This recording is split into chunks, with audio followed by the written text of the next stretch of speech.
Evangelio de Marcos.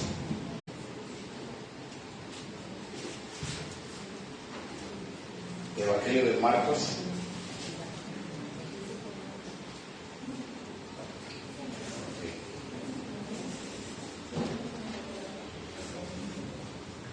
Capítulo 22. Marcos, capítulo 15, Marcos 15. No tiene 22. Hermanos, quería ver bajada. No tiene 22.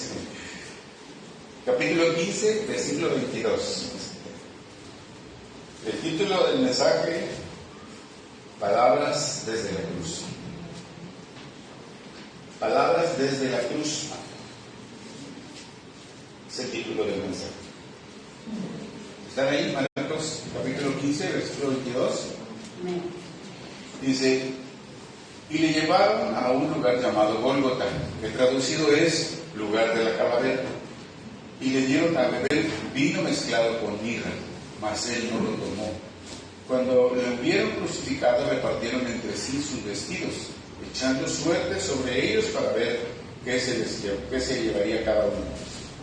Era la hora tercera cuando le crucificaron, y el título escrito de su causa era El Rey de los Judíos. Crucificaron también con él a dos ladrones, uno a su derecha y el otro a su izquierda. Y se cumplió la escritura que dice: y fue contado con los inicuos. Y los que pasaban le injuriaban meneando la cabeza y diciendo: tú derribaste el templo de Dios y en 3 días lo reedificas. Sálvate a ti mismo, desciende de la cruz. De esta manera también los principales sacerdotes, escarneciendo, se decían unos a otros con los escribas: a otros salvó, a sí mismo no se puede salvar. El Cristo, Rey de Israel, descienda ahora de la cruz para que veamos y creamos. También los que estaban crucificados con él le injuriaban. Cuando vino la hora sexta, hubo tinieblas sobre toda la tierra hasta la hora novena. Y a la hora novena Jesús clamó a gran voz diciendo: Eloí, Eloí, lama sabactani, que traducido es: Dios mío, ¿por qué me has desamparado? Y algunos de los que estaban ahí decían al oírlo: mirad, llama a Elías. Y corrió uno y empapando una esponja en vinagre y poniéndola en una caña le dio a beber, diciendo: dejad, veamos si viene Elías a bajarle. Mas Jesús, dando una gran voz, expiró. Padre, te damos muchas gracias en esta mañana por tu palabra. Señor, te damos gracias porque sabemos que tú nos recuerdas todas las cosas por tu palabra, Señor.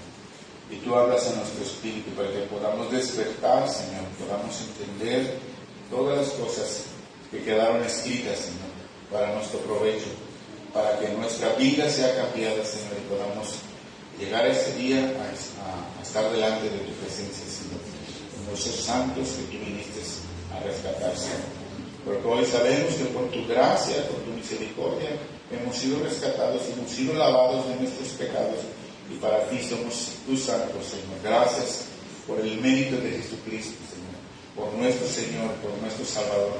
Te damos muchas gracias, precioso Dios, porque tú has sido fiel y has sido bueno con nosotros. Gracias por esta salvación tan grande que nos has dado. Padre, ayúdanos a entender todas las cosas y a permanecer siempre firmes en tu palabra, Señor.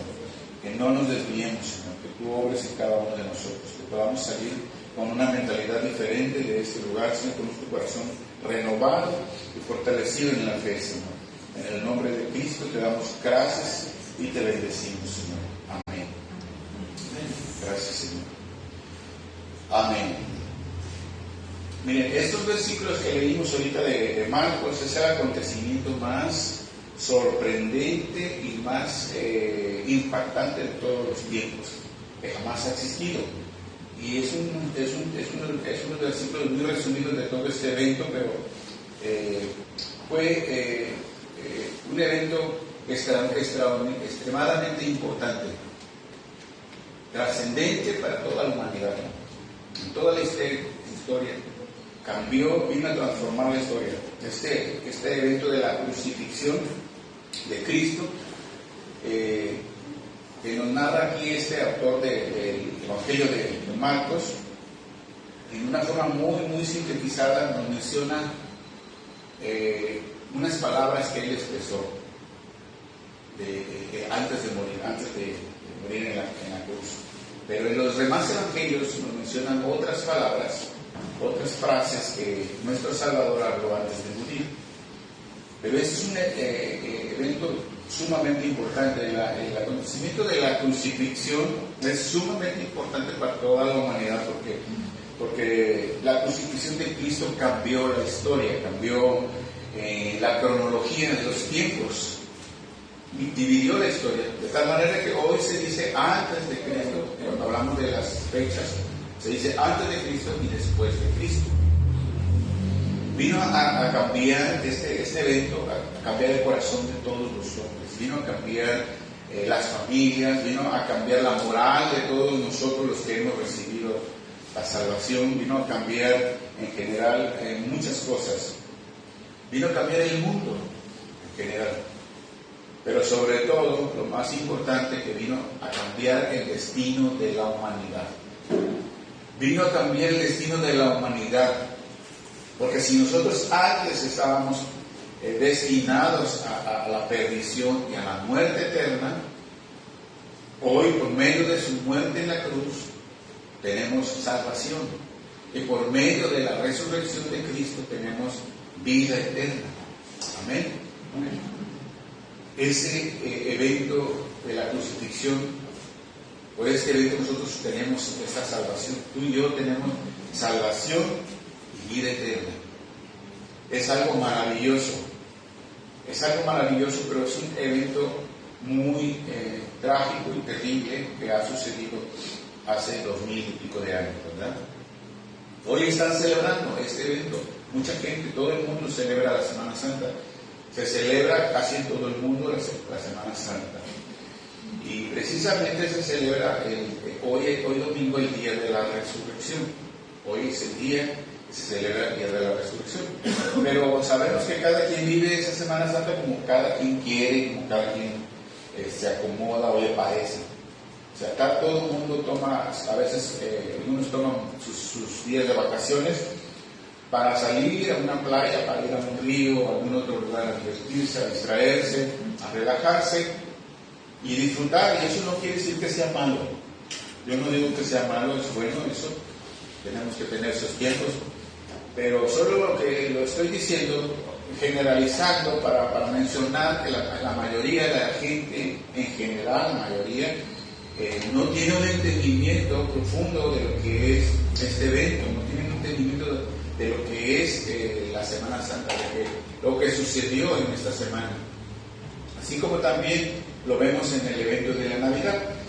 No hay un entendimiento y todo el mundo celebra de una forma o de otra, pero no hay un entendimiento. Pero nosotros como cristianos, hermanos, tenemos que recordar este evento de la resurrección, este evento de la Semana Santa y de la resurrección como un evento sumamente importante para nosotros. Tenemos que recordarlo con mucha gratitud en nuestro corazón, con gratitud por lo que Él ha hecho con nosotros. ¿Sí? Porque nosotros tenemos que darle siempre gracias a Dios por este evento, pero a veces no lo recordamos así, porque nos falta profundizar, nos falta leer las Escrituras, nos falta meditar cuando leemos, nos falta entender bien todo esto, y por eso no tenemos un corazón agradecido. Pero tenemos que recordarlo así por lo que Él ha hecho con nuestras almas. No hemos entendido la profundidad de lo que Él hizo, ¿verdad? De lo que significa para nosotros este sacrificio de Cristo. Porque si lo entendiéramos a la profundidad, nuestra mentalidad, nuestra actitud cambiaría totalmente. De tal manera que tú ya no te comportarías igual, porque recordarías lo que Él pagó, el precio que Él pagó por nuestras almas. Y nos dolería cualquier cosa que hiciéramos mal, pero no hemos entendido a profundidad. Y este evento de la crucifixión es algo sumamente importante para nosotros, que lo meditemos, que lo analicemos. Jesús se humilló. La Biblia nos enseña en Filipenses capítulo 2 que Él se humilló hasta lo sumo. Filipenses capítulo 2 dice que Jesús se humilló hasta lo sumo, tomando forma de siervo, dice, hecho semejante a los hombres, se humilló a sí mismo, haciéndose obediente hasta la muerte, y muerte de cruz. Él se humilló y fue obediente hasta llegar a morir en esa cruz. En Isaías, el profeta Isaías habla de Cristo como el siervo sufriente. El profeta Isaías profetizó de lo que iba a padecer Jesús, y él habla en ese capítulo 53 de Isaías como siervo sufriente, así lo ponen en la Biblia como título. Siervo sufriente. En el versículo 7 de Isaías 53 dice: angustiado él y afligido, no abrió su boca, como cordero fue llevado al matadero, y como oveja delante de sus trasquiladores, enmudeció y no abrió su boca. Miren la condición en la que el Señor Jesús llegó a la cruz. Estaba profetizado por el profeta Isaías que Él iba a padecer todo eso, y así sucedió. Jesús no abrió su boca, siempre se mostró manso y humilde, siempre estuvo Él manso y humilde. Toda su vida Él se mostró así.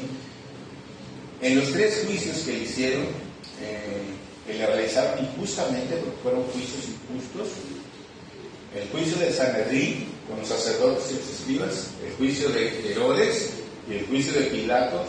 Esos 3 juicios fueron injustos, pero en los 3 juicios Él se mantuvo siempre callado, siempre se mantuvo sin hablar, callado, con una mansedumbre, una humildad que siempre le reflejó a pesar de las circunstancias. Él se mantuvo callado. Ellos le preguntaban a los sacerdotes,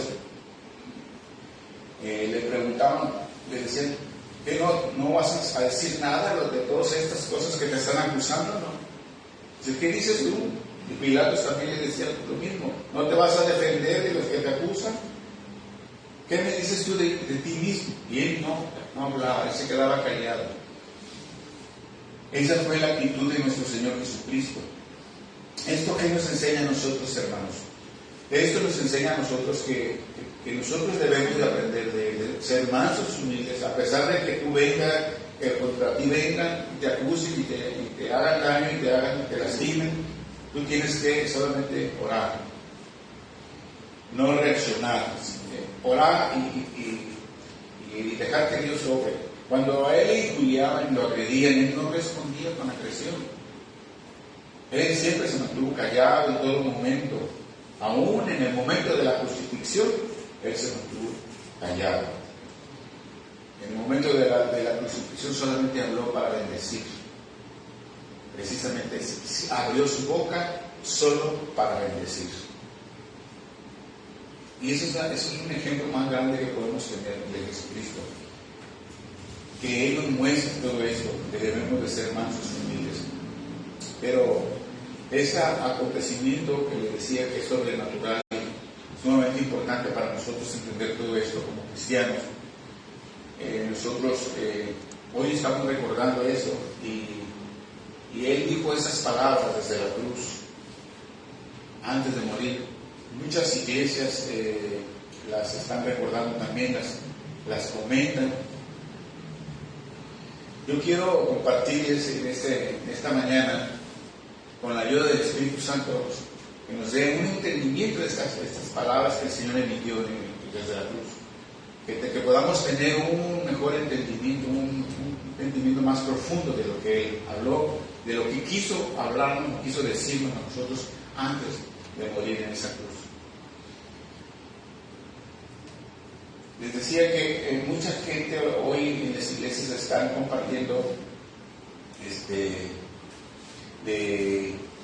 el mensaje de la resurrección y de la Semana Santa, y comparten mucho esto de las 7 palabras. Ellos le nombran el título de las 7 palabras, pero realmente no son 7 palabras. Realmente no son 7 palabras. Son frases. Son frases que Él dijo, expresiones que Él hizo. Y yo les puse por eso las palabras desde la cruz, porque fueron muchas palabras. Aunque nada más habló en 7 ocasiones, fueron varias palabras que él dijo. Pero nos dice cosas importantes para nosotros como cristianos, y podemos mencionar aquí la número 1, que se llama, yo le puse palabras de intercesión. Número 1, palabras de intercesión, habló el Señor Jesús, palabras de intercesión. Veamos lo que dice Lucas capítulo 23. Número 1, palabras de intercesión. Lucas 23, versículo 33. Versículo 33.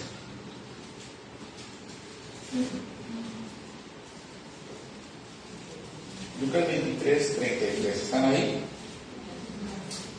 Cuando llegaron al lugar llamado de la Calavera, le crucificaron ahí y a los malhechores, uno a la derecha y otro a la izquierda.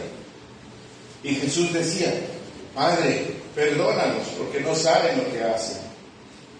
Y repartieron entre sí sus vestidos, echando suertes. Padre, perdónalos, porque no saben lo que hacen. Jesús estaba en el momento que llegó a ese lugar, el Gólgota, que es un lugar de la calavera, todo ya molido, todo ensangrentado, todo golpeado y desangrado, y todavía iba a ser crucificado en esa cruz, y todavía ya está en la cruz, y todavía le dice al Señor: perdónalos, no saben lo que hacen. Hermanos, ¿se dan cuenta de la profundidad de estas palabras de Jesús en esta frase que él dice? ¿Se dan cuenta que estas palabras están llenas de toda gracia? Estaban rogándole al Padre por sus enemigos, por sus verdugos, porque eran los que lo estaban matando en ese momento. Le estaba pidiendo al Padre que los perdonara, que no les tomara en cuenta nada de lo que le habían hecho, ni de lo que le estaban haciendo. Pero esto significa, cuando yo puse a meditar en esto, dije: ¿por qué hacía todo esto? Y yo dije: esto significa que el Señor ya los había perdonado en su corazón. Él ya los había perdonado en su corazón. Y como Él sabía que había un juicio contra ellos, que venía un juicio contra ellos, su amor fue más grande que el dolor y sufrimiento que Él tenía.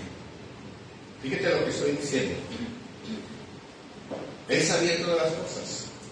Él sabía que venía un juicio, pero su amor fue mucho más grande que el dolor y el sufrimiento que le estaba pasando.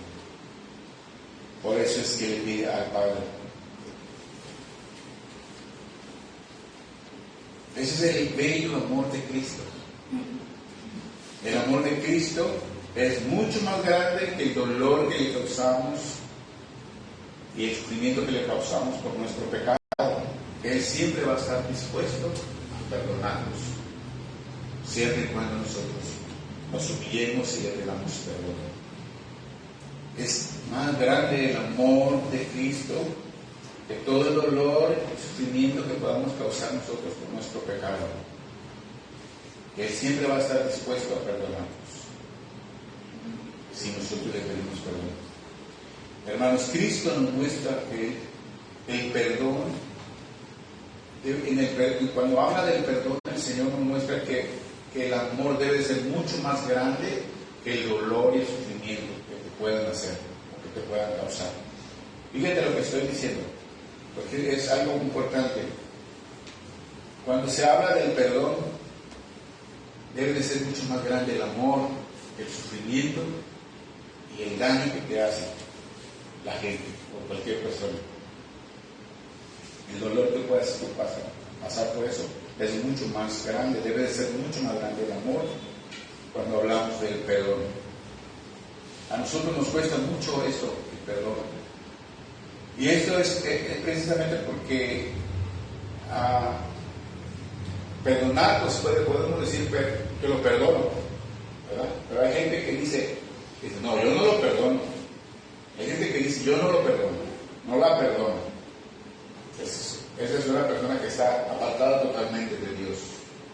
Pero hay una persona que dice, bueno, lo perdono, está bien, lo perdono, pero no lo quiero ver aquí, ya no lo quiero volver a ver. Lo perdono, pero no lo quiero volver a ver. Ese no es perdón, es un engaño de su corazón. Es un engaño del corazón de la persona cuando dice, yo lo perdono, pero no lo quiero ver. Es como una sobadita nada más de la conciencia para que según se sienta bien, pues ya lo perdoné, pero no lo ha perdonado. Cuando la perdonas, la persona, tienes que convivir con ella, tienes que estar con la persona, recibirla, verla, platicar con ella, interactuar.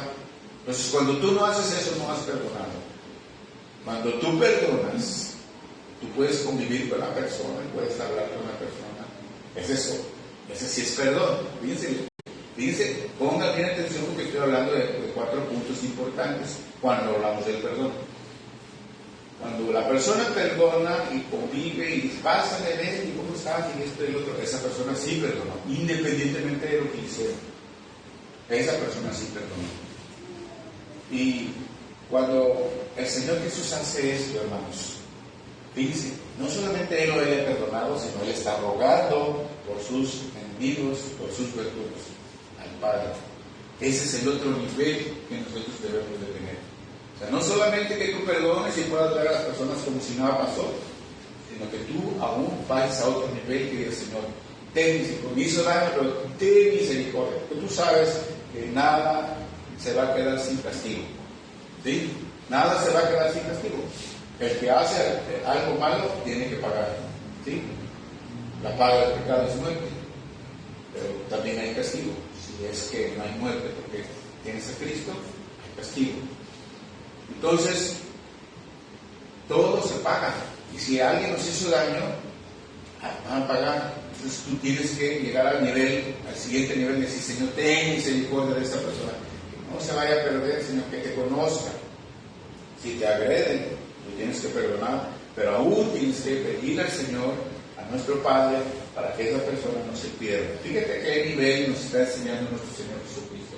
Ese es el nivel que tenemos que tener nosotros, de poder perdonar, porque Él lo hizo desde la cruz. Tenemos que aprender a perdonar. Tenemos que aprender a perdonar. Esa es una palabra que Él emitió en el momento que estaban en la cruz. La segunda palabra que Él emite, bueno, no la segunda, porque no sabemos el orden, pero número 2, quiero decirles que son palabras de promesa. Palabras de promesa, y vemos ahí Lucas, ahí mismo en Lucas, capítulo 23, estamos ahí, Lucas 23, versículo 43. Versículo 43. Le dice Jesús, entonces Jesús le dijo, de cierto te digo que hoy estarás conmigo en el paraíso. Palabras de promesa. Estas sí que son palabras de promesa. Estas palabras Jesús se las dice a uno de los ladrones que estaban siendo crucificados. Recuerden que estaba uno a la derecha y uno a la izquierda. Y estaban blasfemando al principio, uno de ellos. Pero uno de ellos le dice al otro que estaba blasfemando, es que nosotros sí merecemos todo esto, este castigo por nuestras acciones, por lo que hemos hecho, sí lo merecemos. Digo, pero él es inocente. Dice, él no merece eso, él es inocente.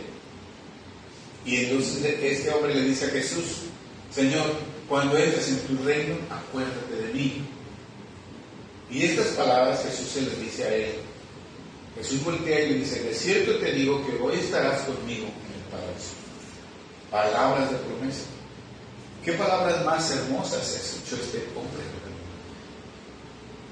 Qué deleite para sus oídos escuchar esto después de que iba a irse al infierno. Después de que estaba a punto de irse al infierno, porque estaba ya en la crucifixión, porque era un pecador. Pero Jesús le da la oportunidad de arrepentirse a todos. Esta sí es una promesa de salvación para todos aquellos que reconocen sus pecados y se arrepienten con todo su corazón y reciben a Cristo como su Señor. Esas son tres cosas que tenemos que hacer. Él reconoció su pecado. Él dijo, nosotros sí merecemos esto, pero Él es inocente. Él reconoció que Cristo estaba siendo crucificado por causa nuestra. Él reconoció que Él era el Mesías, era el Salvador. Y Él reconoció que Él iba a su reino, de donde había venido. Y le pidió, sálvame. Esto nos lleva a pensar en que el Señor, su amor es tan grande que si la persona se arrepiente, no importa el pecado, no importa lo que haya hecho, no importa, porque no hay tamaño de pecado, aunque algunas gentes dicen, algunas personas, que hay pecados chiquitos y pecados grandes. Para Dios es igual, es lo mismo. Pero Dios, aunque la persona haya cometido pecados muy serios, esta persona estaba ahí en la cruz y era un ladrón. Y quién sabe si también haya asesinado o violado, no sé qué más, pero era un pecador que estaba a punto de morir y irse al infierno. Pero por causa del arrepentimiento en su corazón y de reconocer a Jesús, él tuvo esa salvación. Jesucristo cambia el destino de nuestras almas, pero tiene que haber un arrepentimiento. Tiene que haber un reconocimiento de que estamos mal y un arrepentimiento en nuestro corazón y reconocer que Él es el único que salva. Por eso les decía que no importa la cantidad de pecados que uno tenga, no importa el tipo de pecado que haya cometido la persona, todos tenemos la misma oportunidad, siempre y cuando vengamos a Jesús. Amén. Número 3, palabras de amor y compasión por las madres. Palabras de amor y compasión por las madres. San Juan capítulo 19. El Señor Jesús emite estas palabras de compasión y de amor por las madres, por su madre y por todas las madres. San Juan capítulo 19, versículo 26.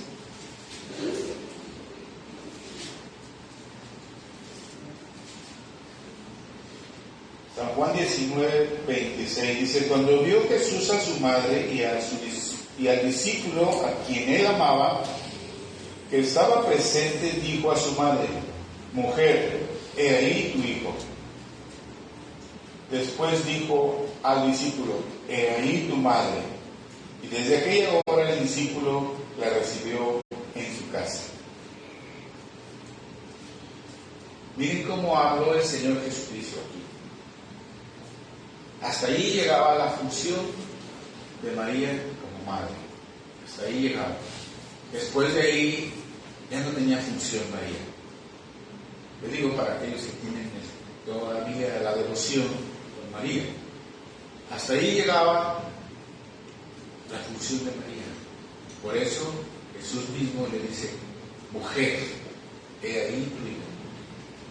No le dice madre, le dice mujer, he ahí tu hijo. Y a él le dice, he ahí tu madre. Porque él entendía que vemos aquí este maravilloso amor de Cristo hacia la mamá que fue en la tierra, María, y hacia todas las madres. Vemos ese amor de Cristo, porque él entendía todo lo que María había sufrido como madre, porque él fue el primogénito, todo lo que ella había sufrido desde que se fue embarazada. Y él sabía que esto le iba a causar mucho dolor más todavía. El separarse de su madre terrenal le iba a causar a ella en su corazón un dolor muy grande en su corazón. María sufrió mucho desde que quedó embarazada por el Espíritu Santo de Jesús, que fue el primogénito. Ella corrió el riesgo de ser apedreada por el pueblo, porque vivían todavía en la dispensación de la ley, y entonces la ley marcaba que la mujer que saliera embarazada, cuando todavía no se casaba, eso es fornicación o adulterio, era muerta apedreada. La mataban a pedradas el pueblo, y ella corrió ese riesgo, y Dios la protegió. Luego también cuando nació en unas condiciones muy humildes, pobres, porque no hubo lugar donde ella se diera a luz a su bebé. Nació en un pesebre, en un establo, rodeado de animales, oliendo a estiércol. Y en esa condición nació, y en esa condición estuvo ella, sin ropa, sin nada. Entonces, todo eso lo pasó ella, y después, a los 2 años, el rey Herodes mandó matar a todos los niños menores de 2 años, que él quería matar a Jesús, al Cristo. Y ellos tuvieron que huir a Egipto. Y después, cuando él crece, cuando él empieza a su ministerio, ella pudo ver, porque ella anduvo con él siempre, pudo ver todo el rechazo de las personas, pues pudo ver toda la humillación, el maltrato que le daban a Jesús, todos los ancianos del pueblo, cómo lo maltrataron, cómo lo humillaban, los escribas, fariseos y todas las personas del pueblo. Y por último, está viendo aquí la crucifixión, el maltrato, el martirio, los latigazos, todo el cuerpo macerado, tantos golpes, sangrado, todo molido, y está viendo por último este cuadro de la crucifixión. Pero lo que él sabía que le iba a doler mucho era que ya no iba a estar con él. Y entonces él, viendo el dolor que una madre pasa, él se compadece de las madres, se compadece de las que son mamás, y le dice, para que ella tenga ese consuelo y ese refugio en alguien, a Juan, el discípulo amado, lo pone para que esté con ella. Y desde ese tiempo, desde ese momento, dice esos versículos que leímos, María se quedó con Juan, para que él la protegiera. Vemos el amor de Cristo sobre las mujeres, más aún las que están solas. Nosotros vemos que el apego de una madre abnegada hacia sus hijos es tan fuerte que cuando sus hijos son lastimados, o cuando sus hijos sufren por alguna cosa o mueren, esto les produce un inmenso dolor en su corazón a una madre. El amor de una madre, que es una madre abnegada, estoy hablando porque no cualquier madre, hay madres que los dejan en la basura, pero una madre abnegada, o sea, que puede dar hasta su vida por su niño, les duele tanto cuando sucede algo con sus hijos, cuando son maltratados, cuando sufren por algún dolor, les duele tanto que esto es lo que estaba pasando, y Jesús sabía bien. Y de hecho esto estaba profetizado por Simeón en Lucas capítulo 2, versículo 34. Simeón les dice, cuando ellos van al templo, pues José y María van al templo a presentar al niño Jesús. Cuando tenía 8 días de nacido, la costumbre es presentar a los niños en ese tiempo a los 8 días, y ahí ve a una profetisa, pero también ve a un señor que se llama Simeón. Capítulo 2 de Lucas, versículo 34, dice en el versículo 34, y los bendijo Simeón y dijo a su madre María, he aquí, este está puesto para caída y para levantamiento de muchos en Israel, hablando del niño, y para señal que será contradicha. Y el versículo 35 dice, y una espada traspasará tu misma alma, le dice a María, para que sean revelados los pensamientos de muchos corazones. Y una espada traspasará tu alma. Le está hablando a María, diciéndole que va a tener un gran dolor, y este era un dolor grande de la separación. Y esto lo puede sufrir una madre que ha perdido un hijo. Es un dolor tan grande que no se puede entender. Solamente el Señor lo entiende. Y por eso vemos aquí que Cristo es el único que puede sanar el corazón de las madres, ¿verdad? Del dolor que una mamá puede sufrir. Esa palabra que él le dice a María y a Juan, precisamente le dice a ella y al discípulo amado que estaba ahí, le dice estas palabras, mujer, he ahí tu hijo, y a él le dice, he ahí tu madre. Es una forma de consolarla, de minimizar ese dolor. Entonces, para que entendamos que Él tiene mucho cuidado de todas las cosas, aún de nosotros, de las mujeres, de las que están padeciendo aflicción. Y otra palabra que vemos, la número 4, vemos, le puse yo palabras de dolor profundo. Mateo 27, palabras de dolor profundo. Mateo capítulo 27, versículo 45.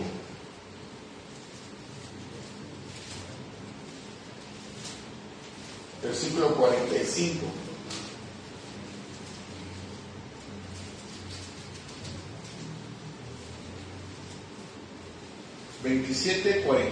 Mateo. ¿Ya están ahí? Dice, y desde la hora sexta hubo tinieblas sobre toda la tierra hasta la hora novena.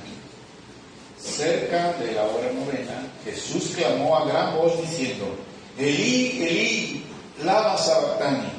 Esto es, Dios mío, ¿por qué me has desamparado? Esas son palabras de dolor, hermanos.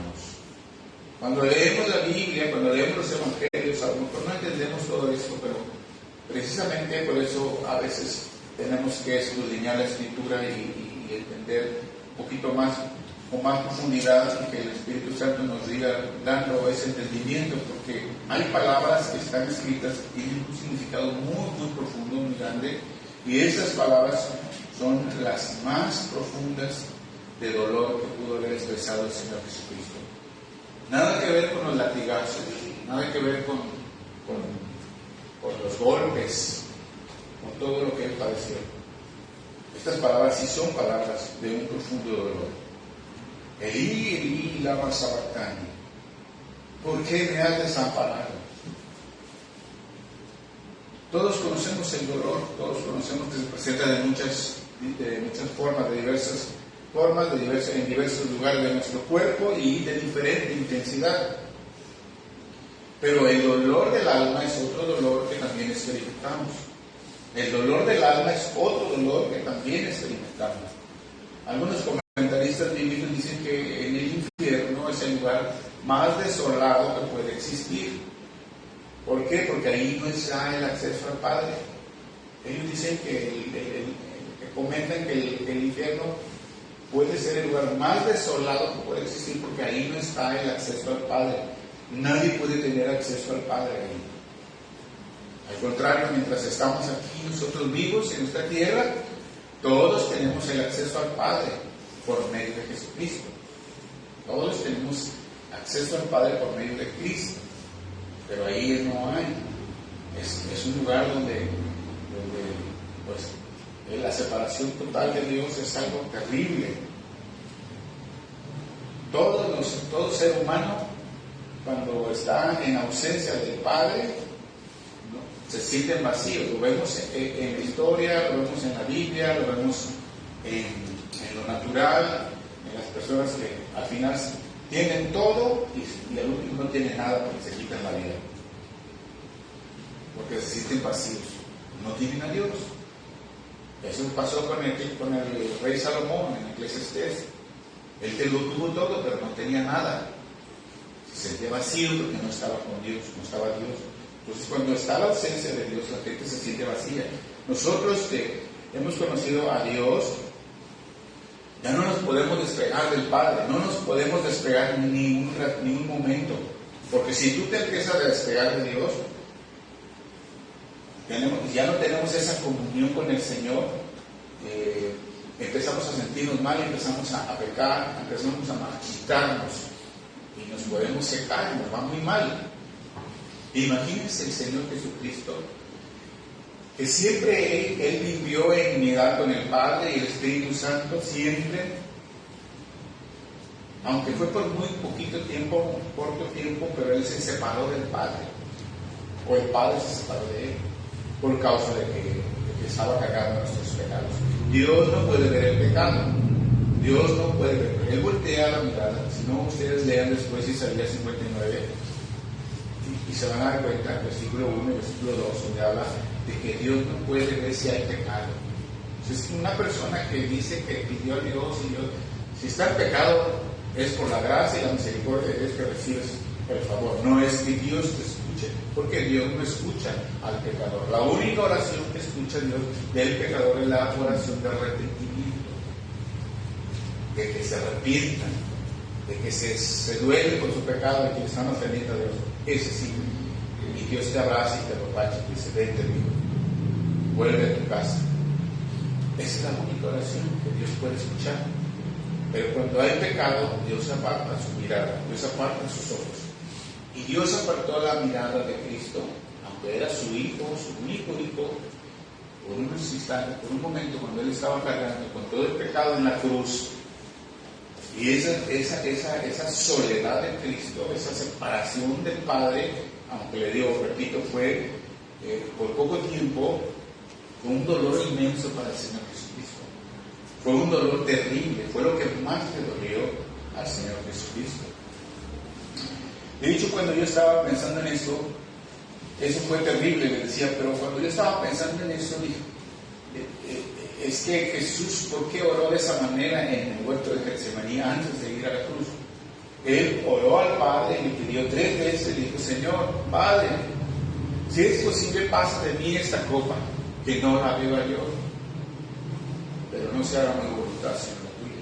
Y lo vuelve a pedir, 3 veces, porque él sabía el dolor que iba a padecer. Y no, repito, no tanto el dolor que iba a padecer de los golpes, de los latigazos, del sufrimiento, de que iba a ser molido, no tanto eso, sino el separarse del Padre. Entonces, hermanos, estamos diseñados para estar unidos al Padre, y cada uno de nosotros tenemos que buscarle cada día más, porque el separarte del Padre no nos va a ir muy bien. Cuando cuando las personas viven separadas del Padre, de Dios, no les va muy bien. Tienen que estar unidos. Nosotros como hijos de Dios, como cristianos, también tenemos que estar unidos, buscarle cada día buscarle más y más para estar más cerca de Él, en vez de separarnos, estar más cerca de Él. Cuando una persona está viviendo su vida separada totalmente de Dios, que no quiere nada con Dios, y se muere separada de Dios, toda su vida fue miserable. Toda su vida fue miserable. Pero peor aún llegará el día cuando ya muere sin Dios, a una total separación de Dios, y eterna para siempre. Eso es algo terrible, terrible. Porque esas almas están en dolor eterno. Jesucristo habló mucho del infierno. Hay gente que no le gusta hablar del infierno, y hay gente que dice: es que ¿por qué hablas de eso? Porque es real. Pero Dios no quiere que vayan ahí. Dios quiere que se arrepientan. Es real. No podemos hablar solamente de unas cosas de la Biblia y de otras no. Es real. Todos tenemos la oportunidad, como este hombre que estaba muriendo al lado de Jesús en la cruz, que tuvo la salvación. Entonces, esas palabras nos hablan de que nosotros podemos expresarlas en algún momento. Si nos separamos del Evangelio, si nos separamos de Cristo, podemos expresarlas y sentir ese terrible dolor, y ojalá que no lleguemos a sentir ese dolor eterno. Ojalá que nadie de aquí pueda separarse nunca del Señor. Ojalá que le busquen, ojalá que cada uno de nosotros le busquemos cada día más para poder experimentar esas delicias a su diestra para siempre, que habla la Biblia. Número 5, palabras de necesidad de Cristo. Palabras de necesidad de Cristo son palabras de la necesidad de la humanidad de Cristo. Juan capítulo 19, versículo 28. Palabras de necesidad de Cristo. Son las palabras de las necesidades de su humanidad. San Juan capítulo 19, versículo 28.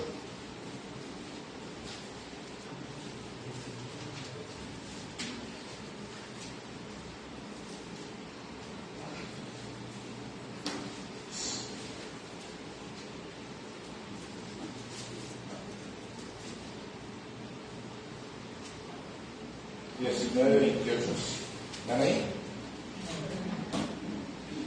versículo 28, dice: después de esto, sabiendo Jesús que ya todo estaba consumado, dijo, para que la escritura se cumpliera: tengo sed.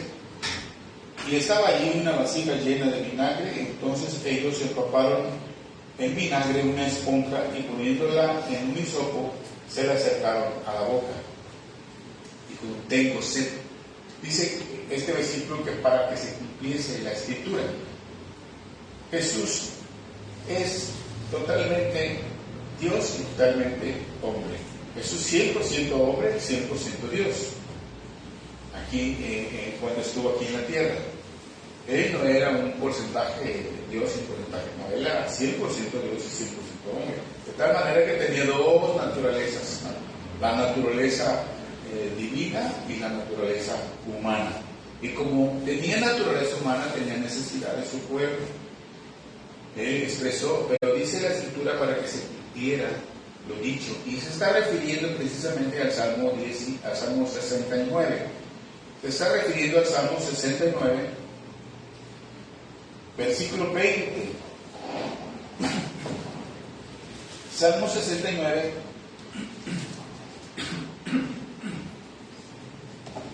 Salmo 69, versículo 20. Dice: el escarnio ha quebrantado mi corazón y estoy acongojado.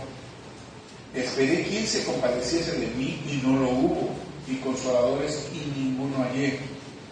Y el versículo 21 dice: me pusieron además hiel por comida, y en mi sed me dieron a beber vinagre. Cristo estaba en un cuerpo de carne. Él estaba así como un cuerpo como el tuyo y como el mío, y tenía muchas necesidades, así como tú y yo tenemos necesidades, pero Él lo soportó todo. Él soportó todo. Él soportó todo clamando al Padre. Como les decía, Él tenía esas necesidades en su cuerpo, y en parte él hizo esta expresión porque sabía que iba a morir. O sea, si moría sin agua o con agua o como sea, él iba a morir. ¿Por qué pide agua? Porque dice: tengo sed. Dice el versículo claramente que es para que se cumpliese la escritura, para que la gente que no creía todavía, que estaban dudando, se dieron cuenta que él era realmente el Mesías. Es que eso dice el Salmo 69. Salmo 69 dice eso, que él iba a pedir y que iban a dar vinagre, y le dieron vinagre. Entonces, pero también nos enseña que él tenía esas dos naturalezas y que tenía muchas necesidades, así como nosotros.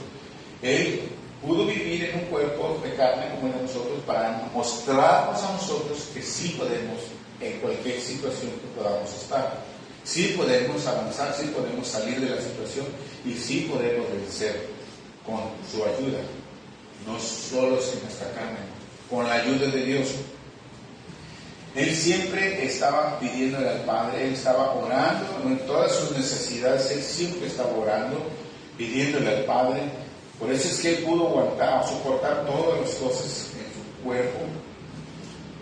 Él siempre clamaba. En Hebreos capítulo 5, versículo 7 dice: y Cristo en los días de su carne, ofreciendo ruegos y súplicas con gran clamor y lágrimas al que podía librarle de la muerte, fue oído a causa de su temor reverente.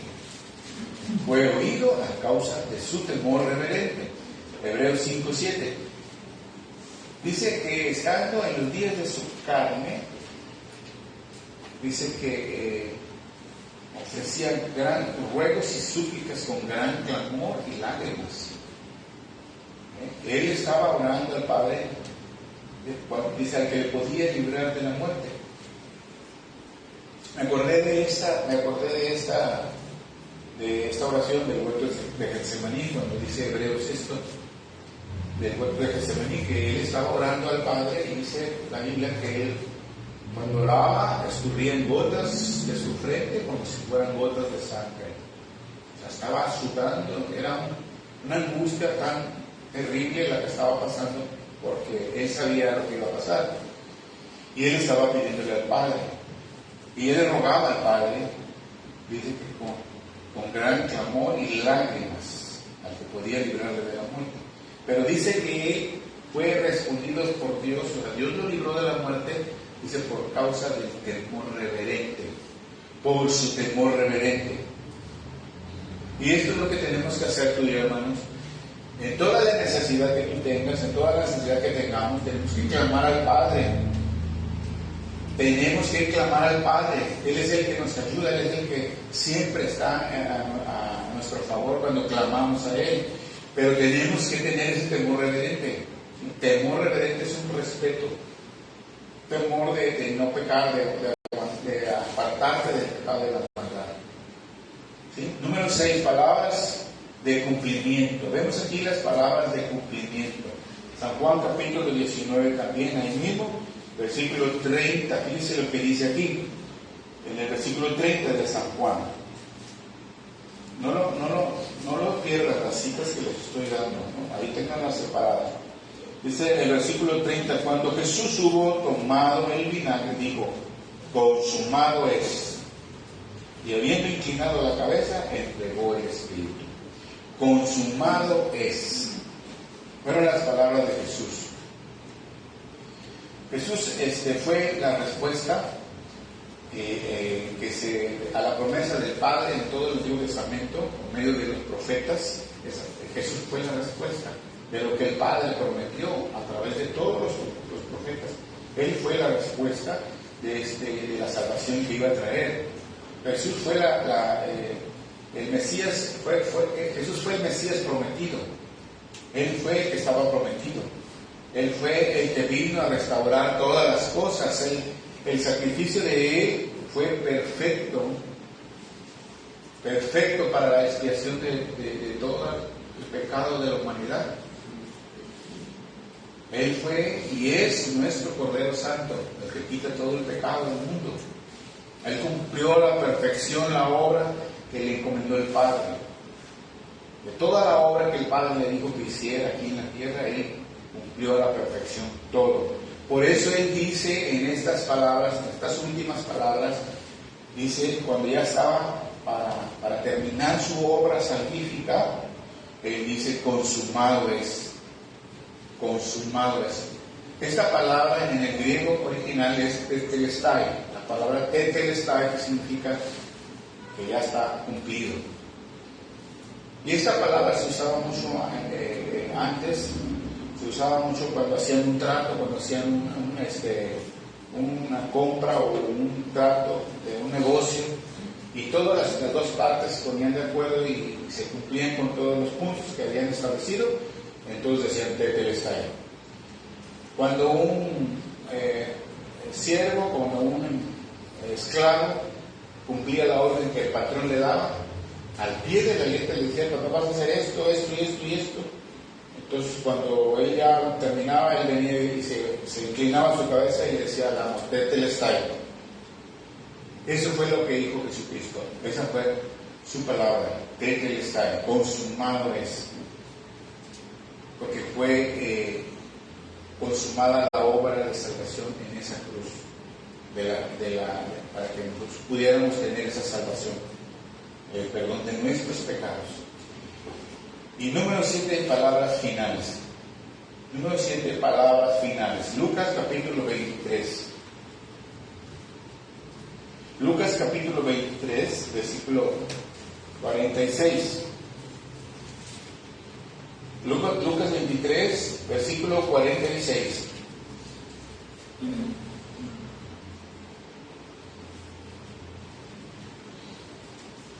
Entonces Jesús, clamando a gran voz, dijo, Padre, en tus manos encomiendo mi espíritu. Y habiendo dicho esto, expiró. Aquí el Señor entregó su espíritu. Fue en los últimos instantes de vida aquí en la tierra. Entregó su espíritu. Estas palabras finales de Jesús son las últimas palabras con vida que Él dijo en la cruz. Son palabras que están llenas de satisfacción, de gozo, de confianza en Dios y de seguridad. Satisfacción, ¿por qué? Porque cumplió al 100% todo lo que el Padre le mandó a hacer. Y de gozo, ¿por qué?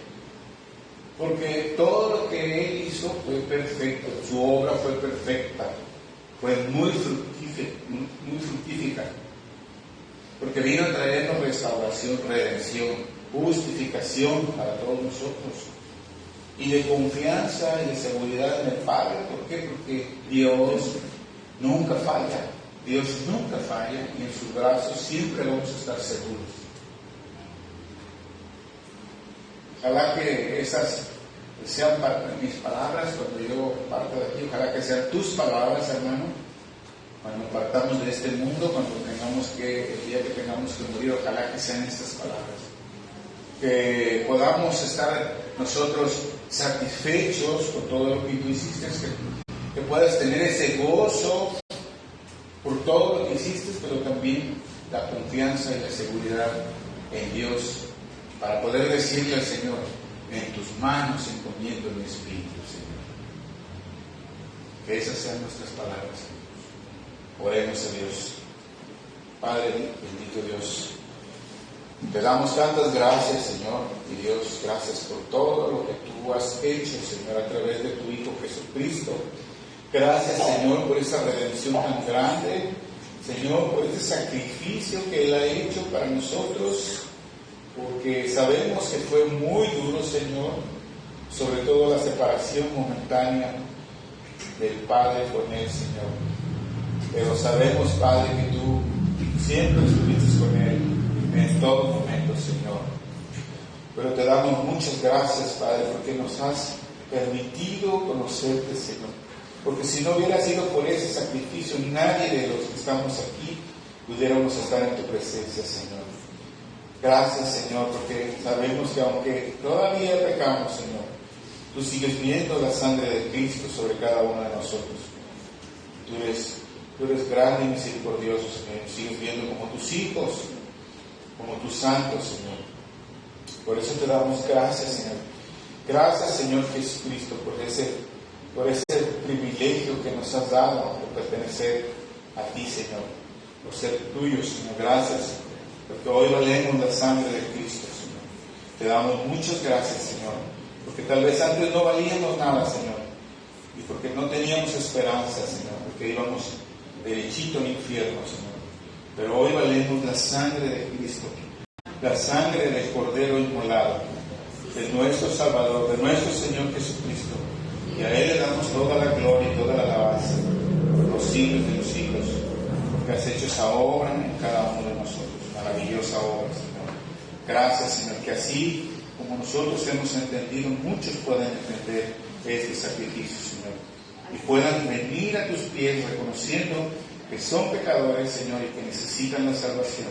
Padre, toca sus corazones, principalmente nuestra familia, Señor, nuestros hijos, nuestros hermanos, nuestras familias, Señor, nuestros padres, los más cercanos, Señor, y todos aquellos que nos permitas conocer, Señor.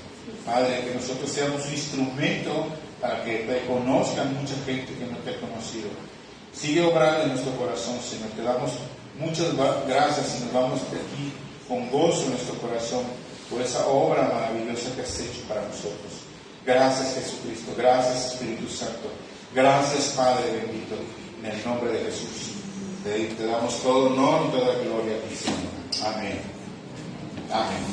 Gloria a Dios.